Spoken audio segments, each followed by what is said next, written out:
soo dhawaada saaxiibayaal waa mar kale iyo waliba muuqaaladii aad ku quruxda badnaa aad ka daawan jirteen barta aad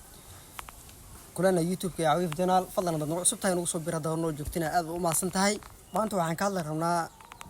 horta briyanba waxa aad loo hadlayaa social media dhalinyar ku baaday badaha ku baaday oo tahriibeed dhalintii marka waxa dhacday dhalinyartaas in ay kamid yihiin ilmo yar hooyo ilmaheedu wada kamid ahaa oo dadka laga soo badbaadiyay kamid ahayeen inkastoo ay dhahay group dhan oo ayakana gooni loo soo dhigay meesha soo dhigi doona group dhan oo ayakana wax ka fakada ma la dhahay inkastoo la sheegay hal gabadh oo gaal ka soo aad hel sheegay waxa la kuwii suwaaba tageen laakiin ku kala hadal dib ka galay la dhahay kuwaas marka waxa ku jiray hooyo caruur dhinaca wadato kuwa soo badbaadiyay marka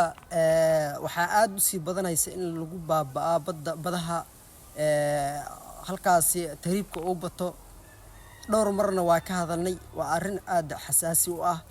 marka maxaan dhigi karnaa dhalinyartaas faraha badan sanad ka dambeeyay in ay boqolaal Soomaali ay badda si toos ugu baahan horto waa arin isweydiin mudan hal lamana arka marka hal mar soo madaxweynaha ka hadlay ma qaan madaxweyne dhahay mar dad dhahana waa arkay madaxweynaha waa kii dhahay dabaasha la barto ayadoo la sheegay meelaas dhahay waa arkay ma ku taageersan yahay madaxweynuhu in boqolaal Soomaali ay sanad la suuq leh waliba boqolaal ay sanad kasta ay ku baahan badda ayadoo waliba ay ka tahriibayaan maxaana ku sababa dhalinyarta labadaas qodob baan rabnaa inaan ka hadalno soo dhawaada mar labaad labada qodob aan ka hadli rabno waxa waaye mid waa madaxweynaha miyaa sababa mid labaadna waxa waaye dhalinyarta miyaa sababta mid saddexaadna waxa waaye dhulkaana lagu rafaadsan yahay oo lagu baay ayaaba in laga tagaba ay ku haboon tahay saddexdaas qodob baan ka hadli doonaa horta qodob waa qodobka koowaad madaxweynaha miyaa sababay taas kama hadli karno anaga xagga naga dhig madaxweynaha ay qoysaysaa mid labaad oo ah dhalinyarta ayaga ma horta waxa waaye wadankeena ma lahan dhibaato looga cararo ana isweydiinaba adinka adig weydiiyo ma leeyahay wadankeena wax dhibaato fara badan looga cararo ana jawaabteeda isku dayo waxa waaye wadankeena ma lahan dhibaato looga cararo oo wadan barwaaqaysan wixii dhibkeena waa anaga leh hadii dhib la keeno waa anaga hadii anaga aan noqon lahayn dad isku aadan dad isku toosan dad heshiis ah dhinaca sulujoodo waxba naga ma halaabayaan waxa waaye marka waxa dhibaatada keenayso in khilaafaad fara badan oo ka jiro kooxooyin kala duwan ay ka jiraan madaxweynihii macnaha asigana wax qabad weyn oo kala heen taas dhib keenta wadankeena waa wadan iska barwaaqaysan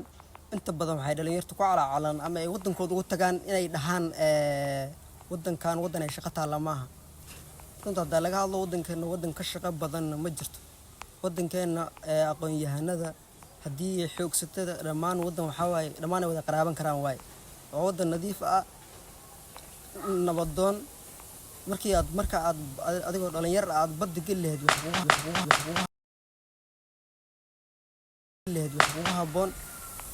in aad wadankaada ka shaqaysato wax ka soo gari kara aad isku intifaacdo baddaas buu waxa waaye iyo tahriibkaas faraha badan in aad wadankaada ka shaqaysato wax ka soo gari kara aad isku intifaacdo adagu xumaay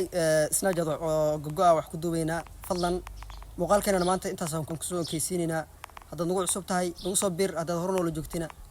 aad iyo aad u maasan tahay muuqaalka like saar share na dheh aad u maastii dhimantiin